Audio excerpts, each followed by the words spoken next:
And welcome everybody to episode 4 of What's the Big Deal? Um, shoot, how we doing, Jack? Doing good, doing good. We missed y'all last week. Had some things going on, but we're happy to be back.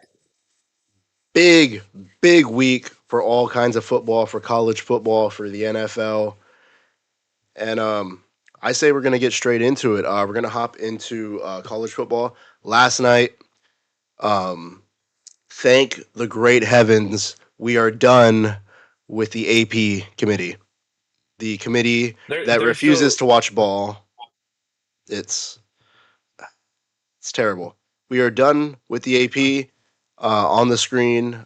We are now have the college football committee and their version of the very first college football playoff bracket. Jackson, give me your opening thoughts on the bracket. opening thoughts is one, I am very done to be very happy to be done with the AP poll. They had the worst voters ever. It kind of started to shape up a little bit better in these past few weeks, but this college football poll, like it or not, this is the one that matters, and this is the one our playoffs are going to be based off of.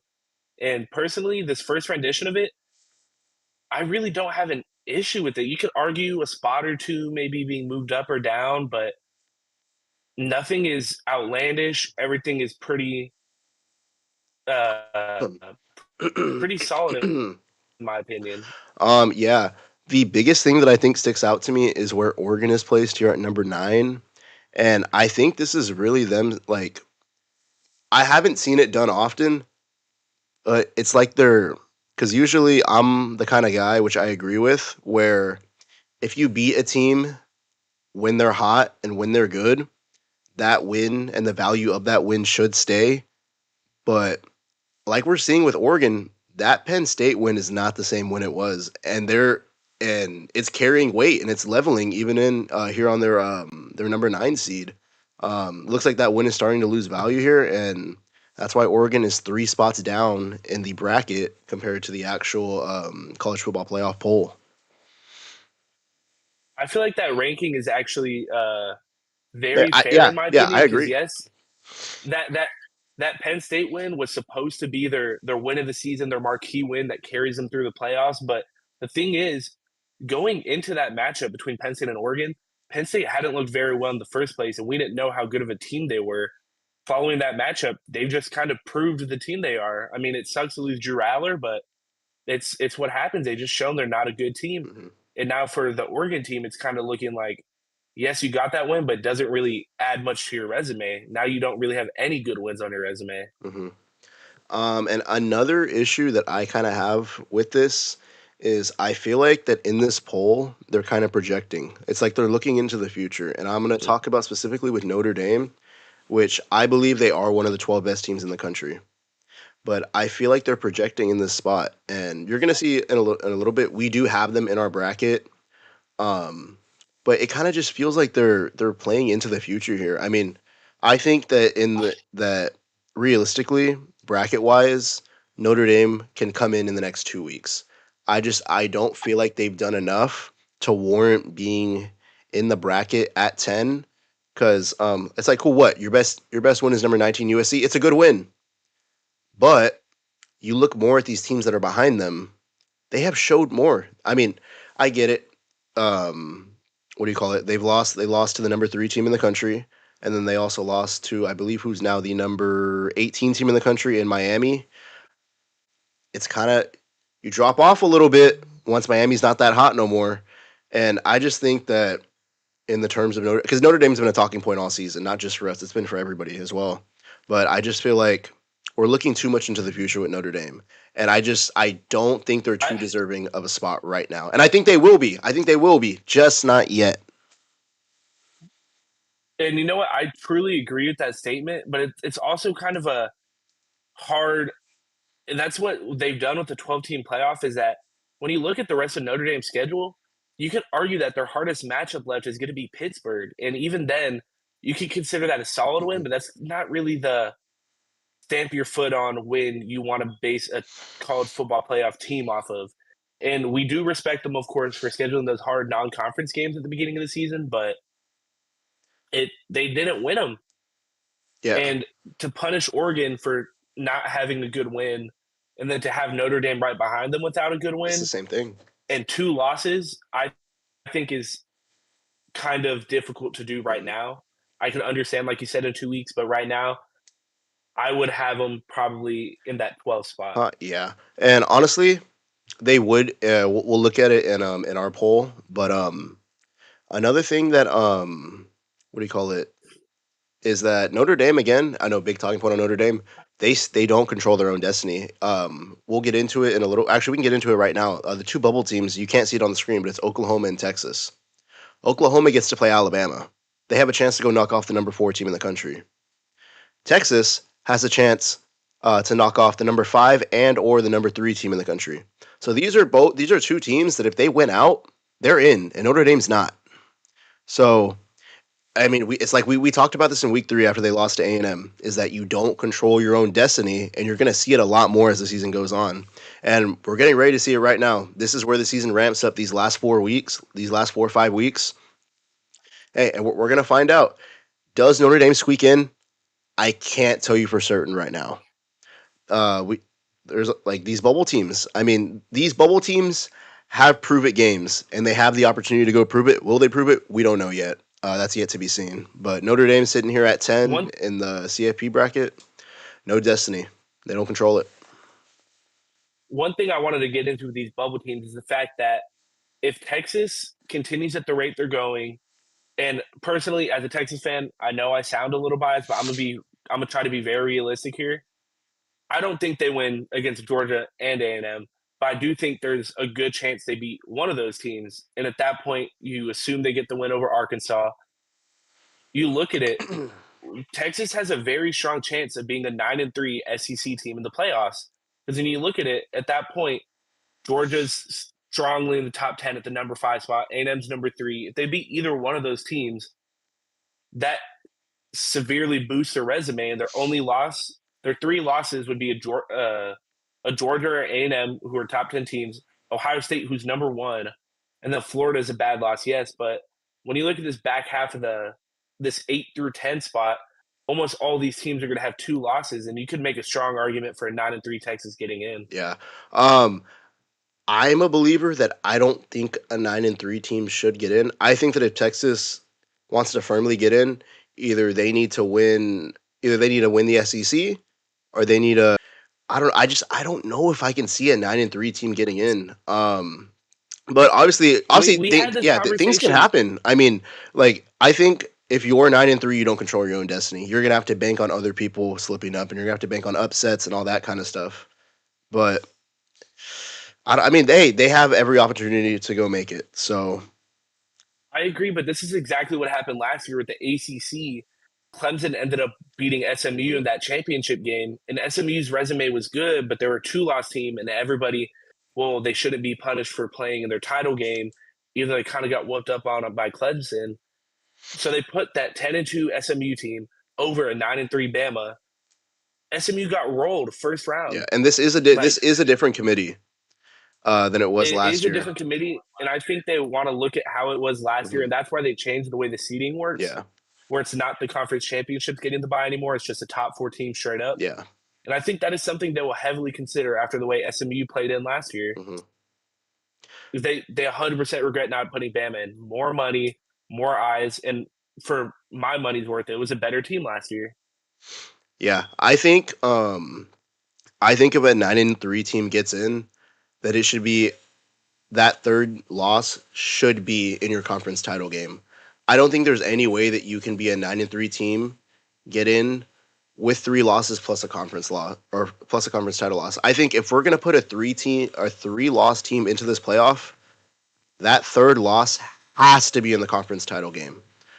Wait, but I have a Yeah. question. So when you look at Notre Dame, Hmm. if they finish the season 10-2, they don't have a conference title. Hmm.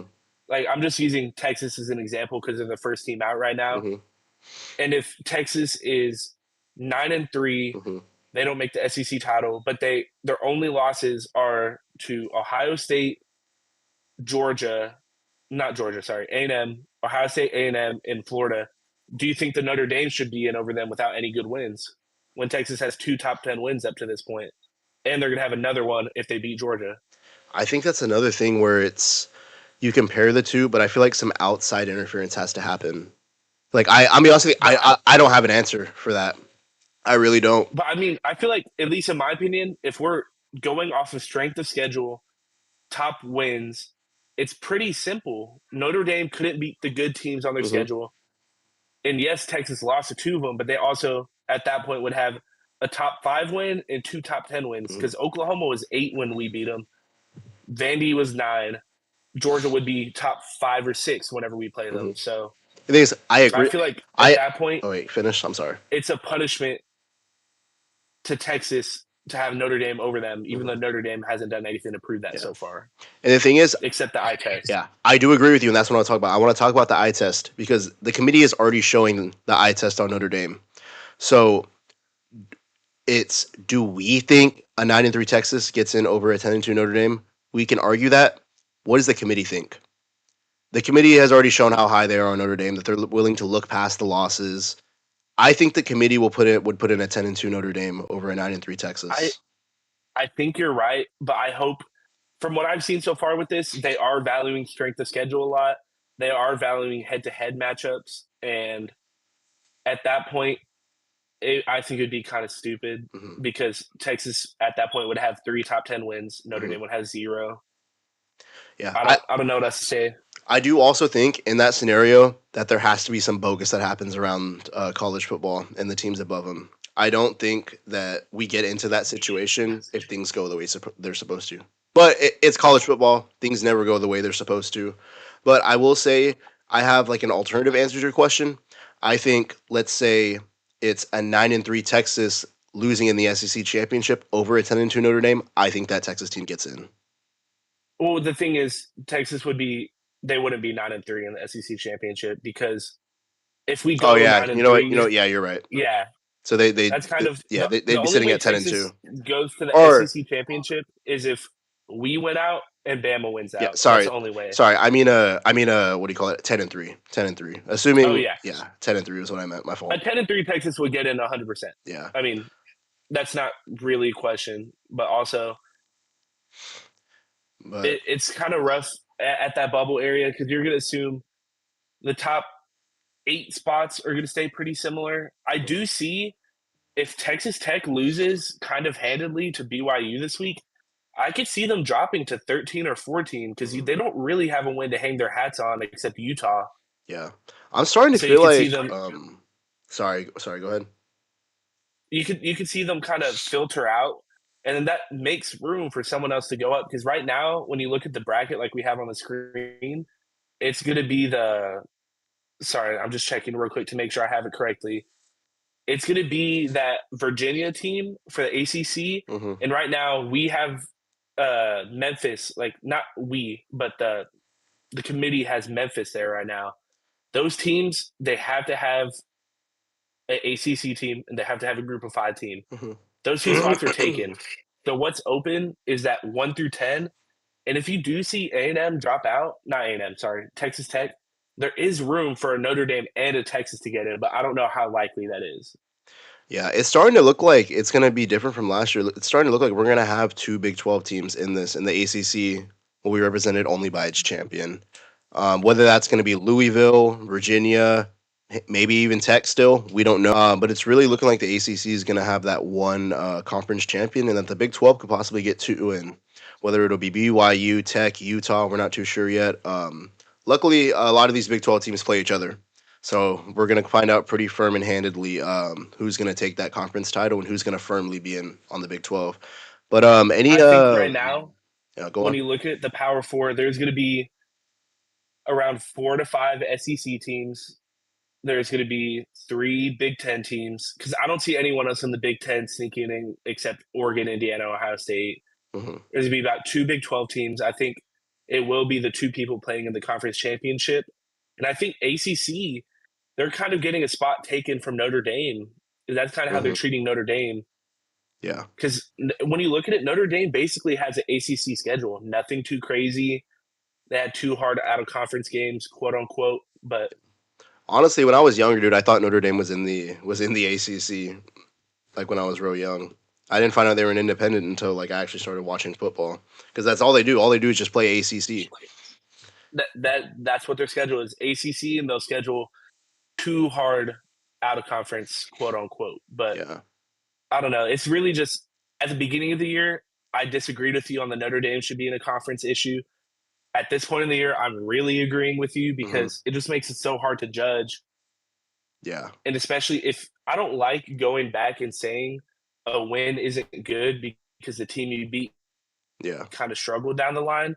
But that's almost what's happening with Notre Dame and Miami. They lost to Miami.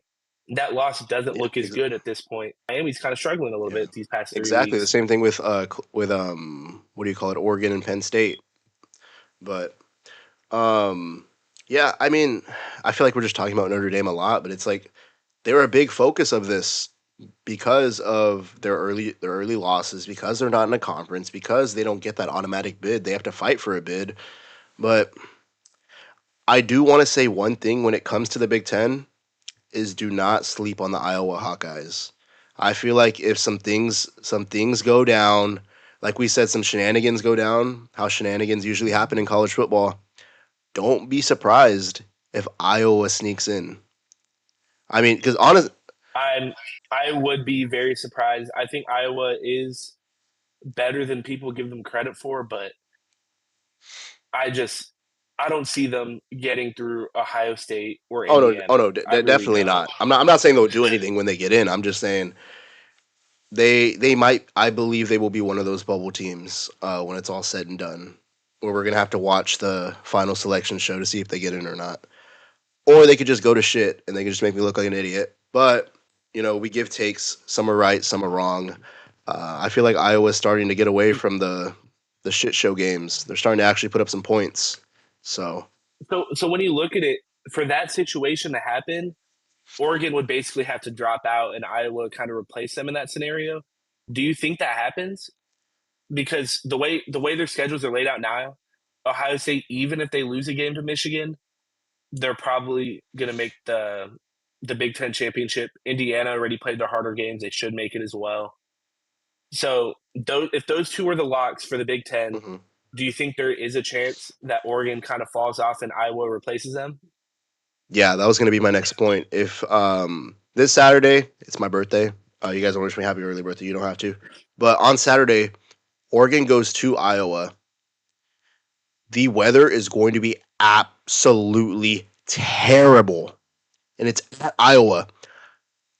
I know we're not doing any game picks this week, but if I had to give you an upset alert, I think Iowa's taking down Oregon this week, and that's I really could see that that's where as my well. take comes in for because now what? Iowa now has a top six win in the country, which would absolutely boost them already to that bubble with the Sooners and the Longhorns, being there That ranked boosts at them to number that 20. bubble, but I also don't know if that puts them over. Oh no, no, no! That's what I'm saying. They'll get to that bubble, and then the shenanigans have to happen. Somebody has to drop. The Big 12 drama needs to happen, um, and I don't know. That's just what I think. If I really had to put money on it, Oregon should win the game. But I am a betting man. I like to bet. Take. I'm not going to tell anybody to take the Hawkeyes. I'm taking the Hawkeyes to beat Oregon this week at home in a absolute shit weather game. And That could really happen. let's see on the bracket before we move on to our bracket. I just kind of want to mention some teams. Like I've seen a lot of talk about like these all hell scenarios where basically it's like, what do you do if Vanderbilt wins out? What do you do if a team like Miami wins out?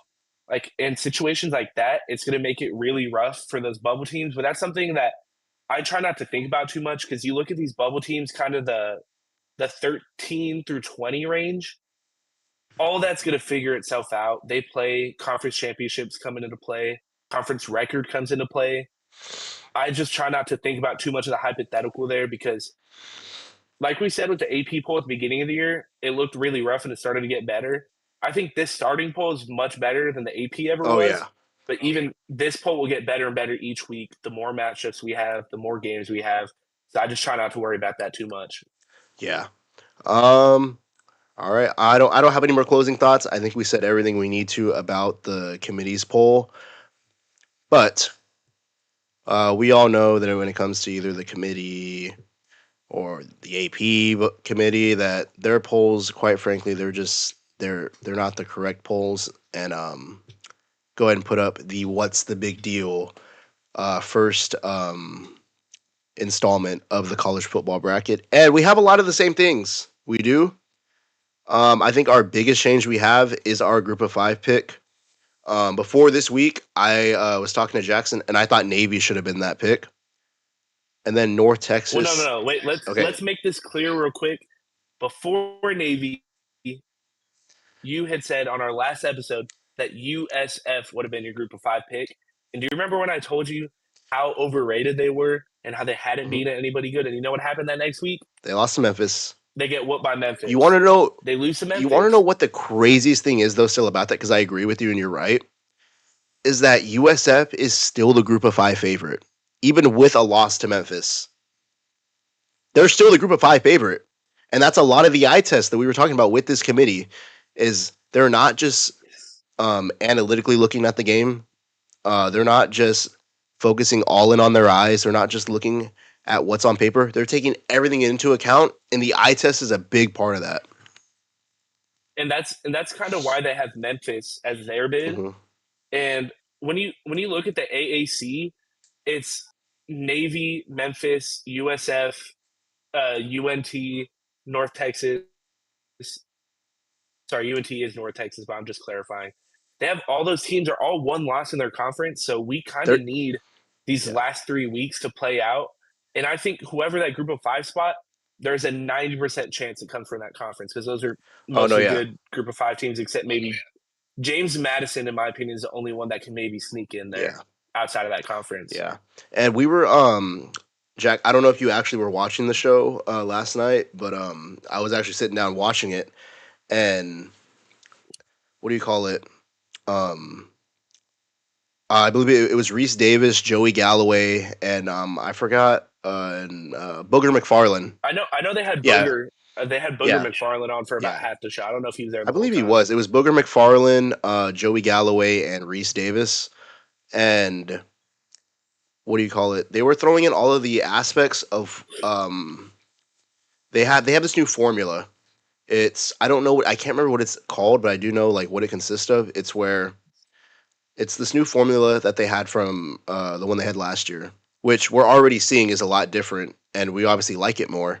It's where if you beat a good team, it's valued. If you lose to a good team, it's valued. If you lose to bad teams, it's valued. Basically, what they're doing is they're rewarding you for beating good teams. They're not absolutely shooting you in the chest for losing to a good team.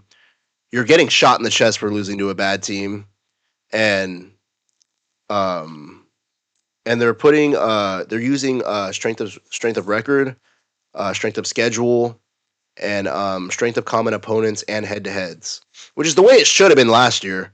And what I saw from Joey Galloway and Reese Davis is that at the top of that formula, the number one team in the country was Texas A&M.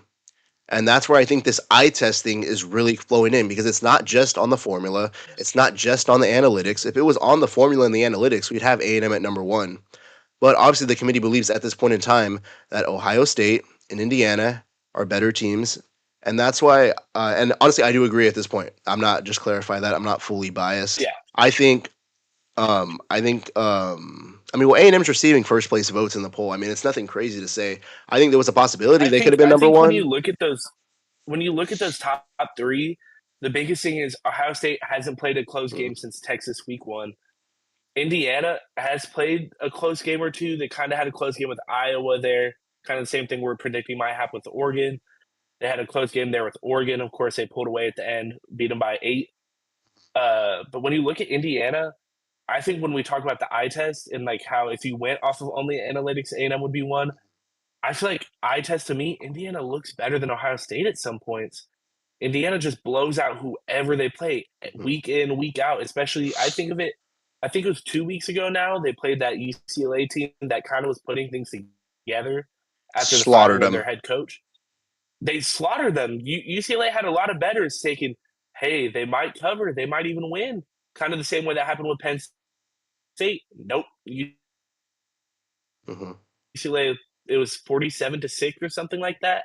So I think Indiana is really a kind of a testament. That's why they're Yeah, two, yeah, and they're kind of in and that's between why the eye test and the it even analytics shows there that with they're Ohio State being and A&M. consistent and they're not just taking one thing into account. Because, like we said, if it was fully eye test, Indiana would be number one. If it was fully analytically, Texas A&M would be number one. But they're flowing all of these different things into one. And honestly, I think this beginning poll is already better than the final poll that they put out last year. Hmm. Mm-hmm. I agree. I think this one's very solid. I hate to see my Texas Longhorns be left out of the final bracket, but it makes sense to me. The only team you could argue them over is Notre Dame, and I can agree to disagree about that. But I think this one was really well put together. I don't really have many issues with it, especially when you round out the top 25 for this. They put a lot of teams in that I think should have been in sooner, like Washington and Hmm. Pittsburgh. Those are two teams that their losses are kind of tough. They've played great all year. They have some really strong quarterback, running back duos. I think it's really impressive the way that they built Yeah, this poll and together. let's see. Was there what else did we? Oh, okay. The only other difference we did have besides the Mean Green being in over Memphis is we didn't fully knock Oregon down as much as we did. We did knock them down just a tad, um, but they are sitting at number 8 instead of number 9. I am a firm believer, what we talked about earlier, where you can't go back in time and devalue wins. I do think like organically it's being devalued, but I'm also a firm believer that Oregon was the cornerstone of what made Penn State fall. I if you what I believe I firmly believe that if Drew Aller doesn't throw an interception on the opening play of the second overtime, and let's say Penn State wins that game, I firmly believe they go on to beat UCLA and Northwestern. That's what I believe.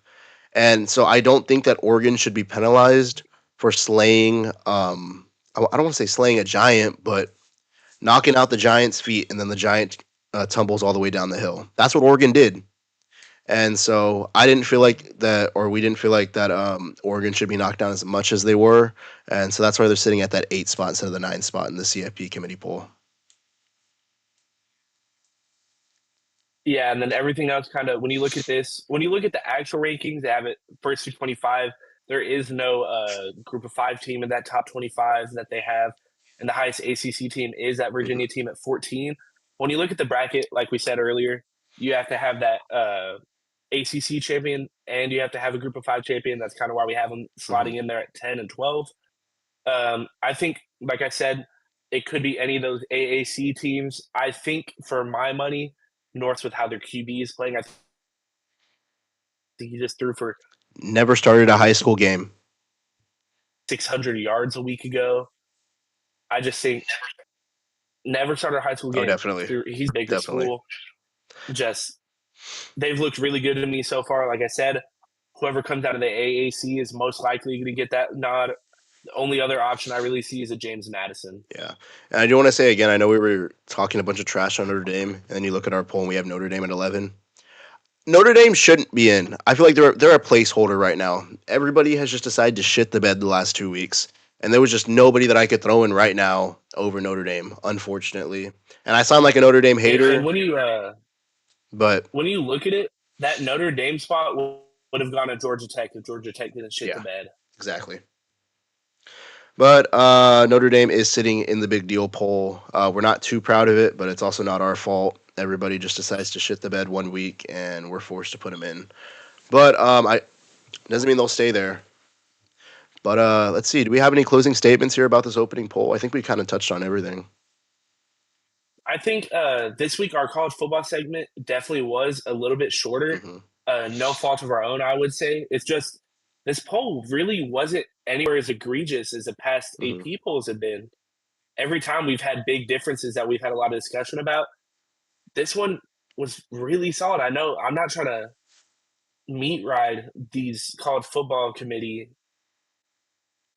Yeah, they're voters, doing the but bare minimum. They're watching it's football pretty games, good. something the AP committee just didn't do. And I mean, when you do the bare minimum, or I'm sorry, when you go from a pile of shit to the bare minimum, it's a really big upgrade. But my closing statement is, we already touched on the new like analytical software that they're using. I do really like the fact that the top four seeds are not taken up by solely conference champions anymore. I feel like this. I fully I feel agree like with it that. makes the entire bracket more competitive. Because I mean, what I mean, I think everybody would be throwing a fucking fit if the top seeds were Ohio State, Texas A&M, Virginia, and BYU. Hmm. So I think it makes the entire bracket more cleaner. It gives us more competitive football games. It will give us more competitive football games, and it really rewards what do you call it, these power conferences for having really good teams. And so that's kind of all of my closing statements. To close it out, we have Ohio State 1, Indiana 2, A&M 3, Bama 4 as your first round buys. We have Texas Tech hosting Oregon. We have North Texas, ironically hosting Georgia. Um, we have Virginia hosting BYU and Notre Dame hosting Ole Miss in South Bend. This is your first installment of, I believe, four of the What's the Big Deal college football bracket poll. And man, these are the juicy weeks of college football, and I cannot wait to see where it goes. Um, Lots of teams going to face each other. Lots of teams are going to bump each other out. We're going to have a lot of head-to-head wins, a lot of common opponents, and quite frankly, I can't wait. And so that's going to go ahead and top off our college football segment. Hats off to the committee for actually watching football, giving us something to actually talk about. And we're going to get into some NFL stuff. We went probably about 20 something minutes under our usual college football stamp.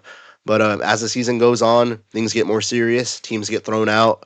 So yeah, we're gonna go ahead and get into some NFL. And this past what do you call it? The This past week, I believe it was yesterday at 4 p.m. Eastern, 3 p.m. Central for us. Was if I can get the big deal poll off the screen, the NFL's trade deadline. Saw lots of moves. Jackson, give me a little bit of a summary, and then we're going to get into each team's specific moves. I do want to say this trade deadline to me was maybe not the most exciting one we've had because some of these moves were made a few weeks ago. Like technically, trade deadline moves are considered anything from the start of the NFL season Mm-hmm. to that time cutoff yesterday. So that Joe Flacco trade to the Bengals was trade deadline technically.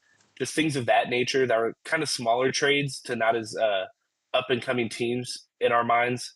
But I think the biggest move from yesterday was gonna 100% be Sauce Gardner to the Colts for 2 first round picks. Plus, he just got paid last year on his 4 year. I think it's 80 to 100 million contract. I think trades like this are becoming more standard for teams that feel like they're contending. Right now, the Colts are 7-2 behind one of the best offenses in the NFL. A big Achilles heel for them this season has been that corner spot. You saw Xavier Howard starting there earlier in the season, and he retired mid-season because of how rough he's playing. He pulled a Vontae Davis, not in the middle of a game, but in the middle of a season. And you see them really address that spot with the premier top end lockdown corner in this league. I just do think they overvalued him just a slight bit. Lockdown corners don't grow on trees, but the fact that you give up 2 firsts is a big price on top of taking on that contract from him. If it was a first and a third, all day. Yeah, But 2 firsts really is a high price to pay for any player. yeah. Two first round picks, and the Jets did just recently make Sauce Gardner the highest played secondary player in NFL history. So they did take on um, the biggest corner contract in NFL history, plus giving away two first round picks. So I think if you're the Colts, I think it's still a good move. I mean, we've learned a little bit from the NFL that the window, unless you're Patrick Mahomes or Tom Brady on the Chiefs and the Patriots, and you're willing to take a smaller contract to build a team around you, these windows are very small for these NFL teams, and props to the Colts for acting in on their window. We don't know. I mean, their window could be over next year. You look at Washington. Washington was in the NFC Championship game last year. They lost Jaden Daniels for basically the entire season this year, and they're a load of shit. So I mean, yeah, really good on the Colts for acting on their window, and really good on the Jets as well for getting quality compensation for Sauce Gardner. And another thing, we will get into this Quentin Williams to the Cowboys trade in a little bit. One thing I wanted to get into, all these first round picks, you know who the Jets drafted the last time they had 3 first round picks in the first round? Let me hear it. They drafted Sauce Gardner, Jermaine Johnson, Brees Hall, and right? Garrett Wilson. Oh no. And then they got Brees Hall in the second. All they got Oh yeah, they traded into the franchise second. they got a franchise receiver, franchise corner, top 20 edge in the league who's a very valuable player. They didn't do anything with it. So that's another end of the spectrum. Yes, the Jets got great compensation for Sauce, especially unloading that contract. What are they going to do with it? If they don't have a quarterback, and this year isn't a particularly strong quarterback class, what are they going to do with these picks? They're 1-7 right now. They're going to have a top 5 pick more than likely. We just got to see if they do anything with it. Yeah. If I had to give my opinion, I think the Jets are starting to become aware that they just cannot develop a quarterback.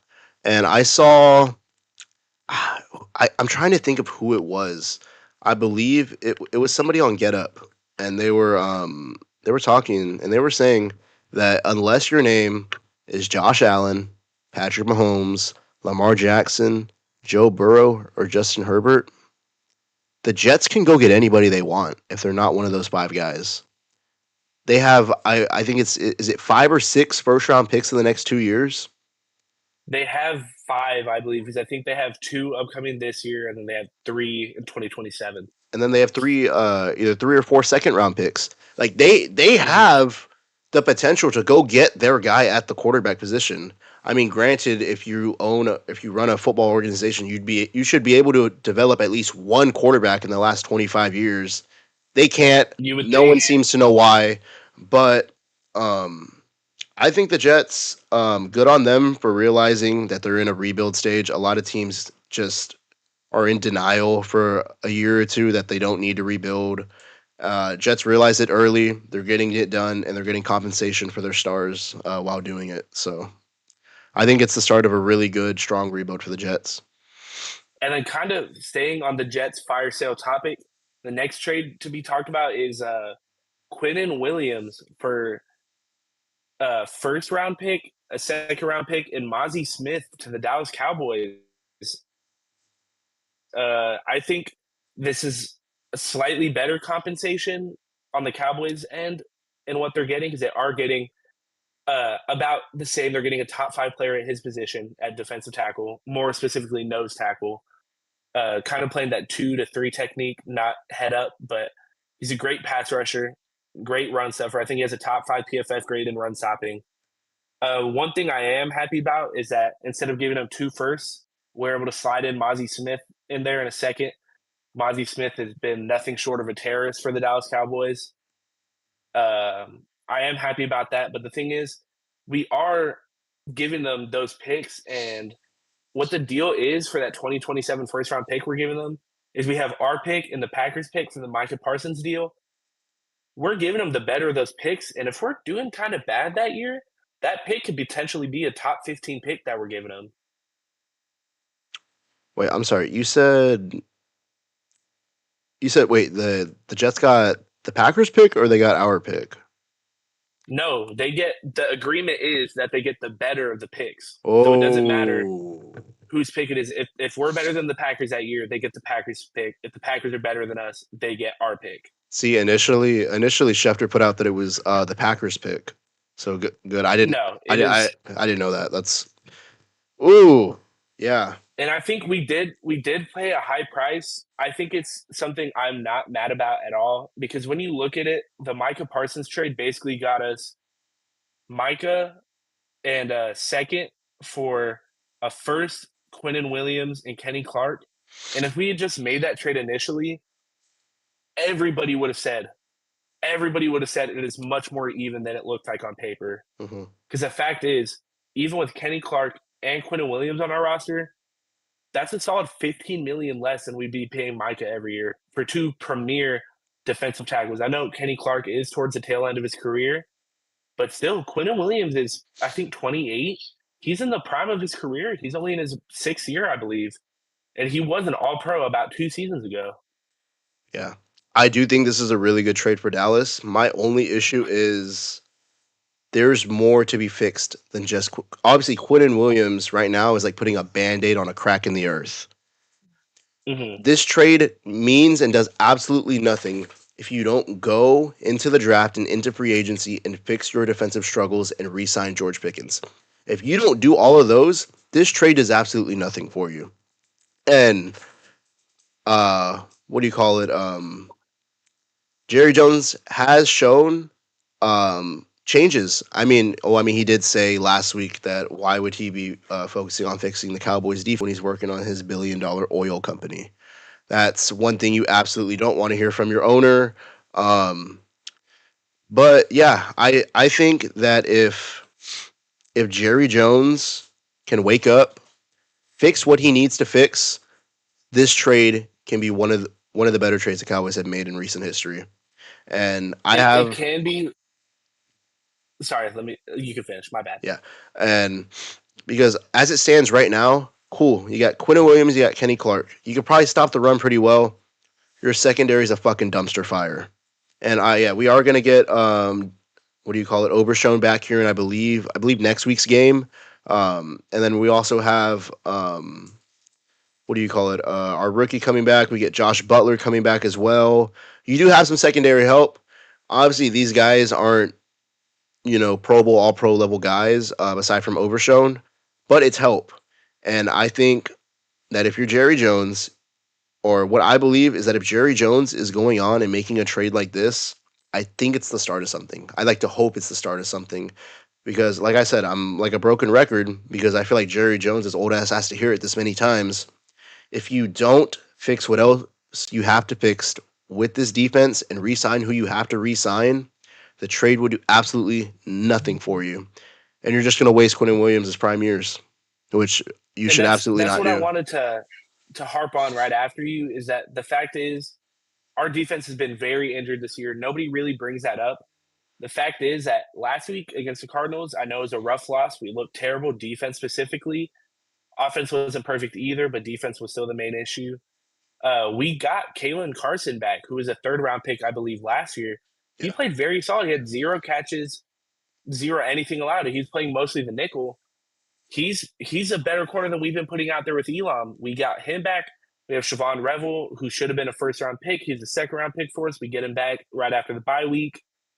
And then we also get Overshone. And that I don't think I can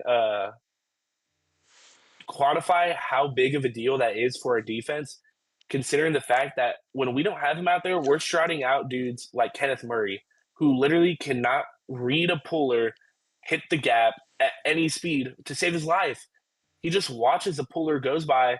He's always behind the tackle. I've never seen him make a head-on tackle on a running back coming out of a gap. And he is one of the worst linebackers that I've ever watched. Overshone's a big deal to get back, and that's also why we traded for Logan Wilson. Because when we get Logan Wilson, he isn't a perfect player by any means. He was on that Bengals defense that is almost as bad as ours. The thing is, he has a history of being able to play well when surrounded by other good players. He was starting in the Super Bowl for that Joe Burrow team that went about 2, 3 years ago. It was him, and he plays his best when he has a solid backer next to him, like Jermaine Pratt. When you look at it, Jermaine Pratt was kind of the thumper, the run stopper, and I let Logan Wilson be more of a pass coverage guy. That's what I hope we're going to have with Overshone and him on the same defense. And I think it's going to be really good for the Cowboys this year to see that improvement on defense with our corners coming back and those linebackers getting better. I don't know if it's enough to fix our season this year, but it gives me more hope for these upcoming 2 years with we still have 3 first round picks in the next 2 years. So I think we're setting ourselves up for the future. Our contracts we have left aren't too expensive, especially the fact that we didn't have to pay Micah. I think we're set up pretty good for about 2 years to really be a contender. Yeah, and one thing I did want to say, where I was kind of more talking about fixing the other stuff in Dallas's defense. This will be the last thing I say about Dallas. Is rumor from Adam Schefter is that all it would have taken to land Minka Fitzpatrick was a fifth round pick. If you're willing to to throw out a first round pick and one of your younger, I don't want to call him a star, Mozzie Smith. You could probably label him as a terrorist, but someone in Mozzie Smith and also a first round pick, why not? Why not go throw a fifth round pick to Miami to get Minka Fitzpatrick on a defense that quite literally is? Let me not say that. Is quite literally Al Qaeda. Like the secondary, it's fucking terrible. It's the worst in the NFL by far. Why not go and throw a fifth round pick and land Minka Fitzpatrick? Immediately make your defense better. You might go from the 32nd best defense to the 28th, and that's progress. I don't know. I just think that if Jerry was really serious about what do you call it, doing fixing this defense and doing it soon, that he should have went and got Minka. Maybe he thinks he can go get him in free agency for what do you call it, a flight reacts dut pack and a bag of dicks. But I don't I I don't know. I don't know. I can agree to an extent that yes, that would be a nice deal that would help us this season. But it's kind of the thing with Quinton Williams and that Micah trade and the George Pickens trade even is that we're making these trades, and I'm a Jerry Jones hater through and through, but he's in my opinion done well with these trades and set us up well for the future. And the thing is, Minka, the reason he's even on the trade block at this point in the season, he is not the player he used to be. He's older, slower, he doesn't really have that range at free safety that he used to that made him so good with the Steelers. I don't think that trade really helps us futuristically much as the price we would have paid. I don't think yes, his asking price is a fifth round pick from the Dolphins, but it also depends what team you're getting it from. Leverage does matter, and when a team sees a safety room that we have, they're going to want a player and a fifth, or they're going to want a fourth, and that's something that I don't really know if I want to give up for a rental at 1 year at a Minka Fitzpatrick because you got to think about it. These fourth, fifth round picks can add up. We got a George Pickens for what was it? Was it a third or a fourth? I Let me believe actually fact I check that real quick. was it a third and a fifth, or am I thinking of something else? I think it was a third and a fifth and a sixth round swap. Like I think we swapped a fifth. Yeah. We got George Pickens for a third round and a fifth round, and we Mhm. traded our sixth, so we Yeah. got that swapped. When you look at that, that kind of pick could get you a player like George Pickens on a smart deal.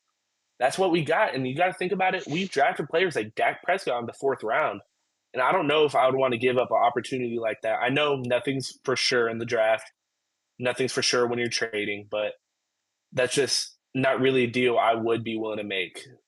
Yeah, I would deal it for a fifth. I probably wouldn't for a fourth. So, but obviously we won't know the specific asking prices. We're not NFL GMs. That was just the rumors. Things can be different for certain teams. But yeah, Jackson, we're nearing the end of the pod. Go ahead and just let me know some of the other trade line stuff you wanted to get into. It was basically those were the big ones. I think the best deal of the day, I hate to say it, especially as a Cowboys fan, was Jalen Phillips to the Philadelphia Eagles for a third round pick. Jalen Phillips is a great young player. You saw his season end, I think it was last year, with his terror on that terrible Met like field. He was, I think he had 7 or 8 sacks at that point in the season, about 10 games in. He's a great player, stuck on the Dolphins, had an injury. The Eagles were really able to buy low on him, and he was a first round pick. He's a first round talent. He's a Pro Bowl level guy that they got for only a third. I think that was a great deal from Howie Roseman. Not much more you could say about it. One thing I did want to talk about was the Chargers are out of Rashawn Slater for the season, and Joe Alt now is out for the season. And you did see them make a move for Trevor Penning, the Saints' former first round pick. But I think they could have made a better swing, especially they're not missing draft capital from anywhere. They have all their picks pretty much. I could have made a better swing because I don't think Trevor Penning has been playing to his pedigree that he's drafted at. There's a reason the Saints were able to move off of him that fast only after 3 years. I don't really know if that makes a big difference in their tackle room when you really go back Hear and me look at it. out. Evan Neal. Evan Neal. That's his name. I'll just I'm just tugging on your balls. Evan Neal. I believe he's on the Giants practice squad, I think. Um, I don't even think he's starting for the no, he's Giants not. I anymore. actually think he's on the practice squad. I'm being so dead ass. He's basically the Giants version of Mozzie Smith. Yeah. The only thing that's slightly better about it is that he was what, the sixth overall pick. Yeah. That's the only that's the only thing that kind of saves us a little. Mazin first he was one of those early 20 picks. But yeah. That's kind of it for the NFL this week. I really wanted to focus on the trade deadline a lot and kind of the teams around that, and of course that kind of ties into the Dallas Cowboys. The NFL right now, kind of the same as it is in college, is just going to play itself out. None of these teams are really separating themselves. There's, of course, that pack that is in the playoff picture right now. There's teams similar to the Cowboys that are kind of underperforming to an extent. Yeah, that's pretty much it. Nobody's really setting themselves apart. I would have said the Colts were the best team by far. They lost this week to the Steelers, who haven't looked too good at times this year. Not really much else to talk about. Um yeah, that's kind of everything when it comes to football. Do want to say NBA season has started as or I don't know about Jackson, but I haven't talked to him about this yet, but as football content starts to get slimmer with these playoffs, I want to throw in a little bit of NBA. I'm a big NBA guy. We're big Spurs fans. Jack, are you coming over to watch the game? The Spurs start in 20 minutes. I think I probably am. And one thing I wanted to say is that football content around beginning of February, that first week after the Super Bowl, NBA goes on another 2 to 3 months after that. That gives us a lot more time to focus on something else, so we don't have to dig too deep into the football offseason Mm-hmm. content. And that gives us that last 2 months before August, kind of that summer area, to probably slow down a little bit and just talk about some offseason stuff. Maybe have some shorter episodes. That really gives us a good plan to be able to go through the offseason, especially for football. Yeah. Hey, Spurs are hot. Spurs are 5-1. They're looking to take down the 6-2 Lakers. Um, I love LeBron, but the new goat's in town. LeBron is my current goat, but the new gen goat is here, and Victor Wembanyama.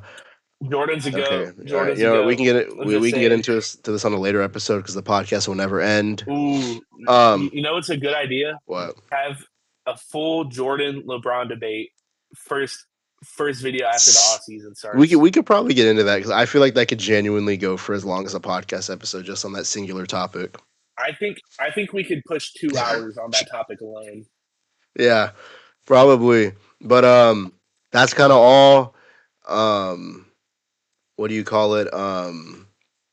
Yeah. I mean, I don't really. We touched on everything pretty firmly. I do believe this is probably one of our better episodes. It is only running on an hour, but I feel like this was probably our best episode up to date when it came to information wise, timestamp wise, what do you call it, quality. I feel like this was a really good episode, and we're gonna see you guys next week with the second iteration of the Big Deal poll, with the second iteration of the College Football Committee poll. And all that good stuff. We got a good week of college football. We got Iowa and Oregon to watch. We got A&M, Mizzou to watch. Um, yeah, I'm really excited for this week. Me too. I think one thing I want to say is make sure to like and subscribe. Make sure to go check out our TikTok where we are going to be posting clips from this. We appreciate y'all for tuning in. Those who did. All right. Thank you guys. We're going to catch you guys again probably either next Tuesday or Wednesday. So tune in, put the notifications on so you can be notified each time What's the Big Deal goes live. And yeah, hey, we're going to catch y'all next week. Thank you, everybody.